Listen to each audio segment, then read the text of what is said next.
don't know about you, but every time I hear this theme song, I get chills.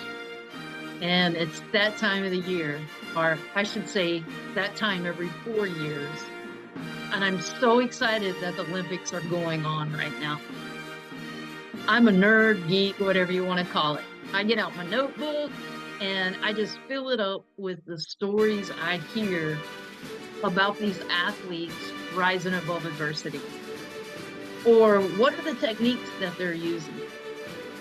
Because I learn in my job how I help athletes is to help teach them what these elite are doing, what's those that reach the pinnacle of their sport. And what I have found as I study them, more times than not, the athletes that usually rise above the challenges compared to those that maybe should have, could have had the talent but didn't, are the ones that are aligned with their why. They're living their why, the bigger purpose. Too often we get centered on results, and our society does that to us. The media, friends, family always ask us, well, how did you play? Did you win? Um, what were your stats? How much did you score? And so subconsciously, that's what becomes important to us.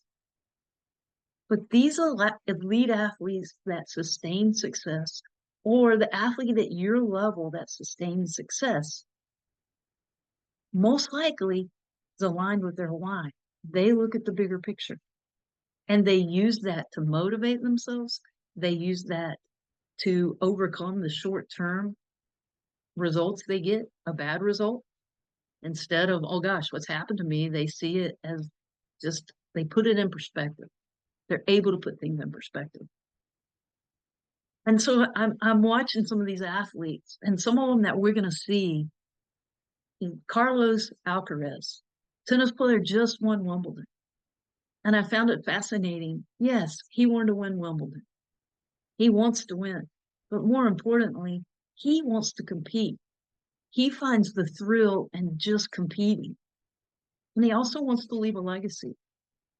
So his brain's focused on that versus the result. And he's getting the results more times than not. Another perfect example is Scotty Scheffler. He has been on one of the hottest streaks we've seen in golf in a long time. He'll be competing for the US in golf. And he was asked, like, how does he feel about this fame, this fortune? And he says he doesn't focus on that at all. Well, it's great if it happens. What he's focused on is working hard, being consistent with his hard work, and glorifying God. His bigger picture is how he carries himself, his actions.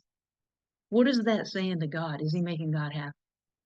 And that keeps things in perspective for him. So when he doesn't win a tournament, he's okay. His confidence doesn't take a hit. But it also elevates him because he's playing for something bigger. Then we have Simone Biles, and I think she is an amazing example of someone that has risen above adversity throughout her life.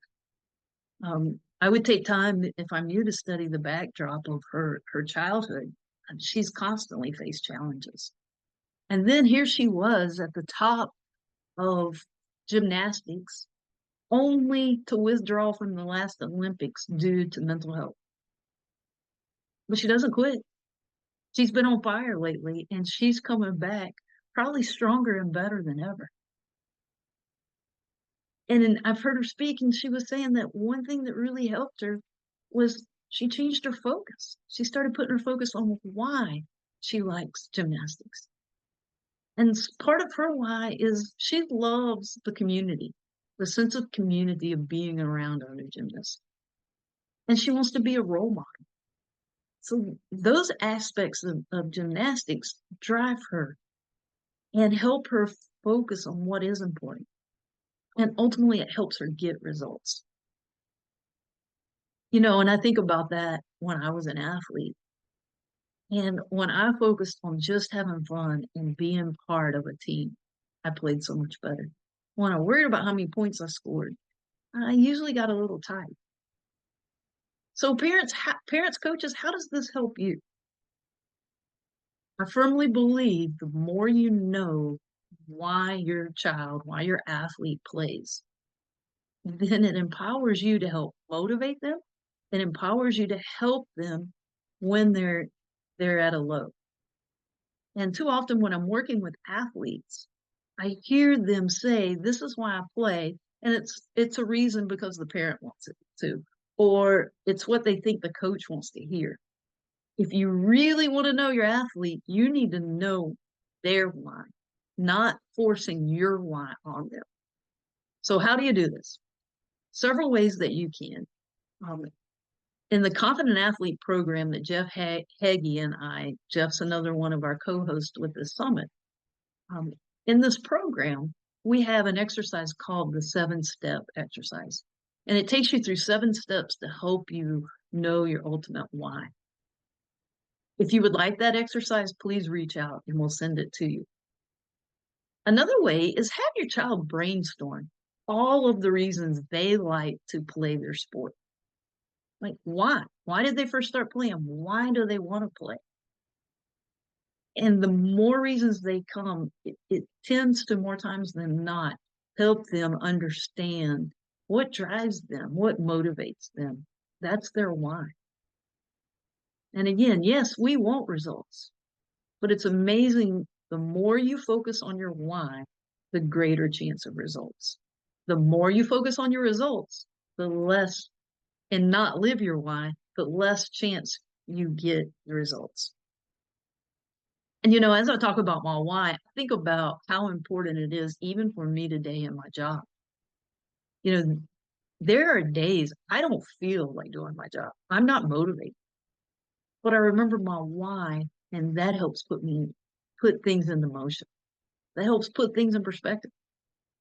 And ways that we can keep that at the forefront of our brain. I have a sign right here above the computer, and it has my why. My why is to make a difference in as many athletes' lives as possible and help them get off the roller coaster. And I still have forces. I still have my parents and other forces that try to just break that why without realizing it, without meaning it. But often my dad will say, "Well, how much money did you make at that talk? Or how are your book sales?" Well, yes, that's important. I have to pay my bills. It's not why I do my job. I would rather him ask me, "Hey, did you make a difference?" Because that's what motivates me. And when I stay true to that, more times than not, I have great results. So think about, how are you talking to your athletes? Are you asking them how they did? Are you focused on helping them live their why and making sure they're staying aligned to that? So have them write a sign, have them put it in the bathroom mirror. First thing when they finish, ask them, "Did you live your why?" And that will help keep it at the forefront of their brain. Also challenge them to say their why before they play, before they go to practice, before they compete. So now that's what they're thinking. But staying aligned to your why can help you overcome any adversity that you face. So here's to living your why. Challenger D, a book that Jeff Hagee, co-host, and I put together, has 30 stories of athletes and teams that have risen above adversity, many of them because they relied on their why or aligned with their why. So in honor of the Olympics and the summit, we are offering 24% off of the book through the end of the Olympics. Here's a link on Amazon, or feel free to reach out to me for a signed copy, or to Jeff Hagee, jeff@jeffhagee.com. In addition to that, if you would like to know more ways on how you can further help your athlete, empower them, help them with their why additionally, I have 2 upcoming opportunities. August the 20th, another presenter, Dora, and I are having the Parents Playbook. And we'll talk about our why and how you get to know your athlete's why, but there'll be a lot more as well. And then Jeff Hagee and I, the week of August the 26th, will have a 5-day confidence challenge. You won't want to miss this. 5 days giving you a challenge per day on ways that you can become more confident and or you can help your athlete become more confident. Thank you for joining, and I hope you enjoy the rest of the summit.